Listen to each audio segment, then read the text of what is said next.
अस्सलामुअलैकुम। मोहम्मद अज़हर सिद्दीक़ अपने programme mess views के साथ हाज़िर ख़िदमत है।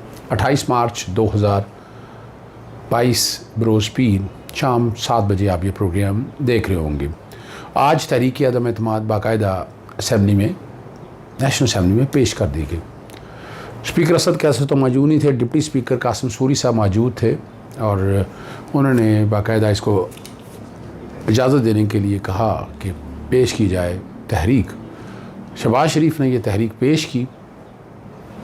वैसे 163 अरकान हैं, 163 अरकान हैं, उसमें से 161 अरकान असम्बली में मौजूद हैं। मैं मुतलका आर्टिकल 95 बैकग्राउंड पे नहीं चला रहा, 20% के करीब आने थे, उससे ज़्यादा ये मौजूद थे।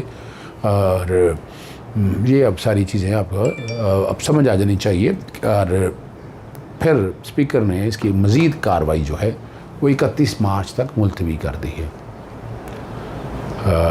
29 और 30 2 दिनों के अंदर सुप्रीम कोर्ट के सामने भी चीज़ें आ जाएंगी। आज अटॉर्नी जनरल ने अपने दलाइल मुकम्मल करने के बाद मुस्लिम लीग नून के वकील मखदूम अली खान ने अपने दलाइल का आगाज़ कर दिया है। 63A की तशरीह के हवाले से ये मामला चल रहा है। 5 रुकनी लार्जर बेंच है। पहले तो मामला वो सिंध हुकूमत की एडवोकेट जनरल सिंध ने आके शुरू कर दिया जी कि उनका मौक़िफ़ FIR में शामिल नहीं किया गया। और चीफ जस्टिस ने रिमार्क्स दिए बड़े ज़बरदस्त कि हमने गैर मामूली जो है इस पर समाअत की है। और ये उनका कहना है कि उनका मौक़िफ़ शामिल नहीं किया गया। और असूली तौर पर मुतलका फ़ोरम पर जाएँ, आप मुतलका फ़ोरम पर जाकर ये बात करें। और ये अब सिंध हुकूमत कहती है कि ये दहशत गर्दी है। बंदा पूछे से ही भाई कानून पढ़ लें, लार्जर बेंच की जजमेंट पढ़ लें। मैं उस जजमेंट का जिक्र नहीं कर रहा। दहशत गर्दी कैसे बनती हैं, but they are playing with the system. और एडवोकेट जनरल इस्लामाबाद कहते हैं ये दहशत गर्दी की दफ़ात नहीं लगती। और वफाकी हुकूमत ने सिंध हाउस पर वाक़यात पर बचगाना दफ़ात लगाई हैं। वफाकी हुकूमत कानून के मुताबिक कार्रवाई करें। यूसुफ साहब के रिमार्क्स हैं, जो दफ़ात लगाई हैं वो तमाम काबिल ज़मानत थी। सेशन कोर्ट से सिंध हुकूमत रजू कर सकती है। मुनासिब होगा मुतलका फ़ोरम भी है इस पर फ़ैसला करे। अब यहाँ जो है नाकाबिल ज़मानत का भी कहा गया कि एक दफ़ा नाकाबिल ज़मानत है। और नाकाबिल ज़मानत पर गिरफ्तारियाँ क्यों नहीं? IG को बुला लेते हैं, IG को कहें कि अपना काम करें, ये हमारा काम नहीं है। और कल इस मामले पर रिपोर्ट तलब कर ली। हाँ, ये चला कि जनाब गिरफ्तारियाँ करें, ऐसी बात कोई कहीं नहीं है। दूसरा जो हम इशू है, मैं इत्तेहादी अपने तहीं क्या कुछ कर रहे हैं, क्या मीटिंग हो रही है, तो इसमें मैं सिर्फ कोर्ट की हेयरिंग का रखूँगा। सुबह के प्रोग्राम में बड़ी तफसीली जो कि लेटेस्ट डेवलपमेंट आ चुकी होंगी मैं उस पर भी बहस करूँगा ताकि आपको पता चल सके। ये अब अटॉर्नी जनरल ने कहा कि सवाल हुआ था कि जो आइन में नहीं लिखा वो अदालत कैसे पढ़े। ये बात हो रही है 63A के हवाले से। और 2018 में supreme court Samiullah Baloch case जो ताहियात नाहली के 62(1)F के हवाले से ही बात है, समीउल्लाह बलोच के केस में वहाँ भी नहीं लिखा डिस्क्वालिफिकेशन क्या है। अमानत में वहाँ अमीन होना चाहिए, अमानतदार होना चाहिए और सच्चा होना चाहिए। उस पर सुप्रीम कोर्ट ये फ़ैसला दे चुकी है।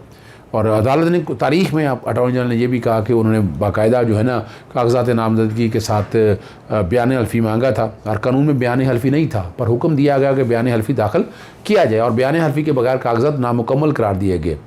और अदालती हुक्म पर कागज़ात नामजदगी से निकाली गई मालूमात ली गई। अदालत ने फैसले में कहा कि इंतखाबी अमल में शफाफियत के लिए बयान हल्फ़ी लिए गए। अब इस पर जो जस्टिस मंदोखेल हैं, जमाल मंदोखेल, आपको लगता है कि आर्टिकल 63A में किसी की तरह की कमी है? आर्टिकल 63A को अलग नहीं पढ़ा जा सकता। मैं इस बात से इत्तफाक करता हूँ। अदालती फैसले में इंतखाब की साख और तकद्दुस की बात की गई है। ये चीज़ें साहब के रिमार्क्स है। सुप्रीम कोर्ट के 5 रुकनी बेंच ने शफाफियत को बरकरार रखने के लिए आर्टिकल 62-63 का हवाला दिया है। इस हुक्मनामे में पार्लियामेंट ने कुछ शिकें ख़त्म की, सुप्रीम कोर्ट ने उनकी निशानदेही की। सियासी जमात के रुकन पार्टी नज़्म व ज़ब्त के पाबंद हैं। और आर्टिकल 63A ये अब जस्टिस याजुल हसन के रिमार्क्स है, ये डी-सीट करने की बात करता है। आप किसी रुकन के डी-सीट की आइनी शक को ताहियात नाअहली से कैसे जोड़ सकते हैं?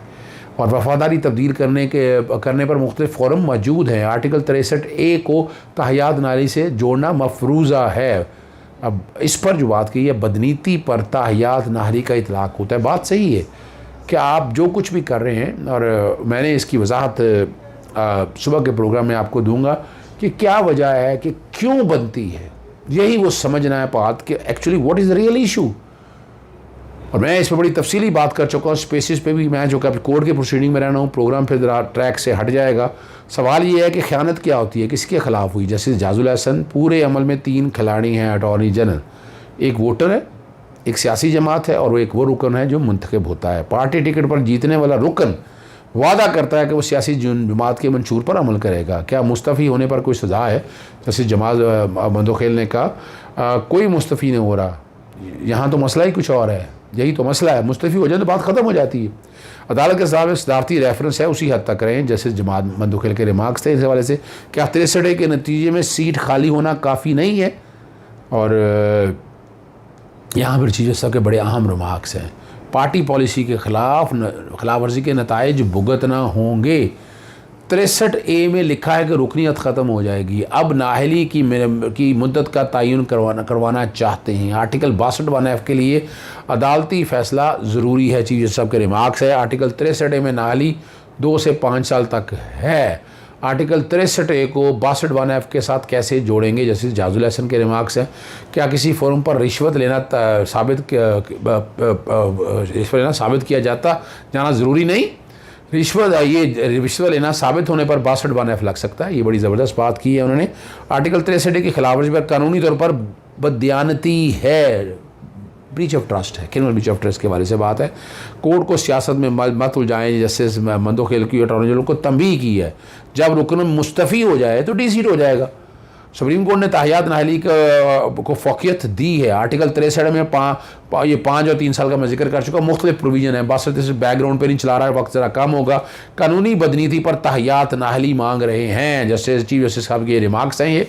और जस्टिस मुनीब अख्तर ने फिर यहाँ पर रिमार्क्स दिए। ताहियात नाली की आइनी शिक और आर्टिकल 63 दोनों एक दूसरे से मुख्तलिफ हैं। ताहियात नाली की कागज़ नामजदगी में झूठे हक़ाइक़ और बयान से मुतल्लिक़ है। मुनर्रफ रुकन के ख़िलाफ़ कार्रवाई इलेक्शन हो जाने के बाद का मामला है। मुनर्रफ रुकन के ख़िलाफ़ कार्रवाई के इलेक्शन कमीशन मौजूद है। पहले जस्टिस मुनीब अख्तर थे, ये जस्टिस जमाल मंदोखेल है। सब कुछ वाज़ेह है हमारे पास क्या लेने आए हैं। जस्टिस जमाल मंदोखेल। पार्टी फैसले के खिलाफ वोट देने वाला रुकन डी-सीट हो जाएगा। जस्टिस जाजुल एहसन। नाहली की मियाद कितनी है, यह तयन हुकूमत कैसे करेगी? जस्टिस मज़हर आलम मियाँ खेल। सुप्रीम कोर्ट का वज़ीर-ए-आज़म की अब यहाँ अब ये जो बातें चल रही थी तो फिर वहाँ कमालिया की तकरीर का जिक्र आ गया। इज़हार तशवीश किया उन्होंने। अखबार में कैसे कैसे बयान छप रहे हैं। जस्टिस मज़हर आलम मियाँ खेल ने कहा अदालत के बाहर क्या हो रहा है, हमें कोई सरोकार नहीं चाहिए। जस्टिस साहब के रिमार्क्स थे। अगर वज़ीर-ए-आज़म के मुल्क के सबसे बड़ी आइनी इदारे पर अदलिया पर एतमाद नहीं तो फिर क्या होगा? जस्टिस मज़हर आलम खेल साहब के रिमार्क्स थे ये। हम सोशल मीडिया में होने वाली बहस के ज़ेर असर नहीं हैं। चीफ जस्टिस साहब अखबार में ख़बरें छुपाएँ कि जस्टिस जाजुल एहसन ने कहा छपी कि जाजुल एहसन ने कहा है कि रेफरेंस वापस भेज देते हैं। मैंने ये कहा कि रेफरेंस वापस भेजने का ऑप्शन मौजूद है। जस्टिस जाजुल एहसन साहब ने ये बताया। नाहली की मुद्दत कितनी है, ये तयन हुकूमत कैसे करेगी? जस्टिस मज़हर आलम मियाँ खेल का है, इसलिए सुप्रीम कोर्ट आए हैं। आज असम्बली इजलास में बाज़ औक़ात हमारे सवालात पर बात होती है। जस्टिस मज़हर आलम खान का वज़ीर-ए-आज़म ने कमालिया जलसे में क्या कि कोई जज को अपने साथ मिला रहा है, ये किस तरह के बयान दिए जा रहे हैं।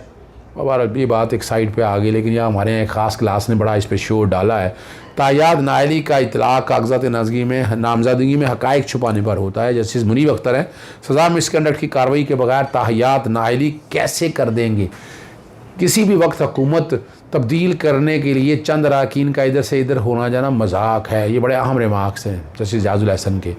आईने पाकिस्तान में वज़ीर-ए-आज़म को ओहदे से हटाने की इजाज़त दी, किसने कहा नहीं इजाज़त दी? लिखना तो पड़ेगा ना, है क्या? ये इंटरप्रिटेशन तो करनी पड़ेगी ना सुप्रीम कोर्ट को। कोई रुकन डी-सीट हो जाए तो तहरीक अदम एतमाद तो नाकाम हो जाती है, लेकिन हुक्मरान जमात जो है ना अक्सरियत फिर भी खो देगी। अक्सरियत खो देने के मामले पर आइन में अलग से तरीक़ाकार मौजूद है। ये जस्टिस अपना अटॉर्नी जनरल ने कहा, जब फैसले का जिस फैसले का आपने हवाला दिया वो इलेक्शन से पहले का है। जस्टिस मुनीब अख्तर साहब के रिमार्क से इलेक्शन से पहले का कानून बाद में कैसे लागू करेंगे? इलेक्शन का कानून आइन से बालातर नहीं है।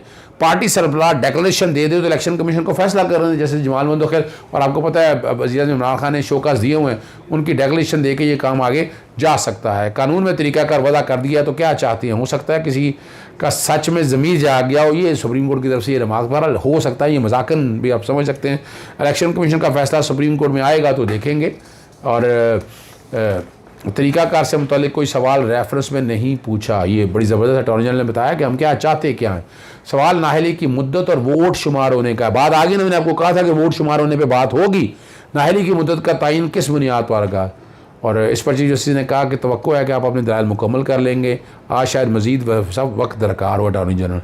क्या आप मुस्तकबिल के लिए रेफरेंस लाए हैं? जस्टिस मंदोखेल साहब के कहा था इस्लामी इजलास में क्या हो रहा है, अदालती कार्रवाई पर फ़र्क नहीं पड़ता है। ये काम काफ़ी पेचीदा मामला है, पूरा मुतलका आईनी ढांचे को जांचना पड़ेगा। अब ये बड़े अहम रिमार्क्स हैं। अगर 15 से 20 अरकान डी सीट हो जाए तो वज़ीर-ए-आज़म पार्लियामेंट से एतमाद का वोट कैसे लेंगे? चीफ जस्टिस साहब के रिमार्क्स हैं। क्या कम अक्सरियत पर भी वज़ीर-ए-आज़म बरकरार रह सकता है? सदर मुमलिकत वज़ीर-ए-आज़म को एतमाद वोट लेने का कह सकते हैं। ये आर्टिकल बात हो रही है 91 की। मैं बैकग्राउंड पे नहीं चाह रहा। 91 में 7 में ये प्रोवाइडेड है कि सदर जो है वज़ीर-ए-आज़म को एतमाद का वोट लेने का कह सकते हैं। और मुनर्रफ अरकान के ख़िलाफ़ कार्रवाई का मुतालबा अगर सियासी जमातों का नहीं तो मुतलका पार्लियामेंट से हल कराएं। जैसे जमाल मंदोखेल के इस पर रिमार्क्स थे कि आप नहीं समझते कि आर्टिकल 63 की तशरीह बिल्कुल वाज़ेह है। जैसे मज़हर आलम है आखिर, क्या आप नहीं समझते कि सदारती रेफरेंस में उठाए गए सवाल पर तशरीह की ज़रूरत नहीं? अब यहाँ बड़ी ज़बरदस्त रिमार्क्स थे चीफ जस्टिस साहब के। अभी तक तो कि सब जो है ना घोड़े दौड़ा रहे हैं। सवाल ये है कि सियासतदानों को मुख्तलिफ आपको मौके मिले तो उन्होंने मुनर्रफ अरकान की नाअहली का तयन क्यों नहीं किया? 1966 से सियासतदानों के पास वाज़ेह अक्सरियत थी जब 18वीं तरमीम की बातें हो रही हैं। नाअहली की मुद्दत का तयन उस वक्त क्यों नहीं किया गया? जमहूरियत हमारे मुल्क के लिए आइन का अहम जुज़ है। पार्लियामान सुप्रीम है, ये इंतहाई दिलचस्प केस है। ये नहीं हो सकता कि साफ शफाफ इलेक्शन लोग ही अटॉर्नी जनरल साहब की तरफ खड़े हों। ये वकील मखदूम अली खान साहब ने कहा ये नहीं हो सकता कि सारे आलूदा लोग हमारी तरफ ही खड़े हों। ये उन्होंने कहा ये नून लीग की तरफ से हो सकता है जो आप अटॉर्नी जनरल हैं वो साबका हो जाए। ये जनाब जस्टिस चीफ साहब ने रिमार्क्स दिए, जब गवर्नमेंट तब्दील होगी तो वो साबका हो सकते हैं। हुकूमत बचानी है या पार्टी बचानी है? सवाल ये है कि अवाम का फ़ायदा किस में है? ये मुख्तसर समात आपके साथ रखने का मकसद ये है कि आप यहाँ से समझ सकें। 3 सवाल आगे, एक तो वोट पड़ सकता है, एक नाअहली होनी है तो नाअहली की मुद्दत का तयन क्या है और वोट डालने से रोका जा सकता है नहीं। और इसमें बड़ी वजाहत के साथ मैंने स्पेसिस पे गुफ्तगू की है। मैं सुबह के प्रोग्राम में आपको तफसीली तौर पर बताऊँगा। अभी इजाज़त चाहता हूँ।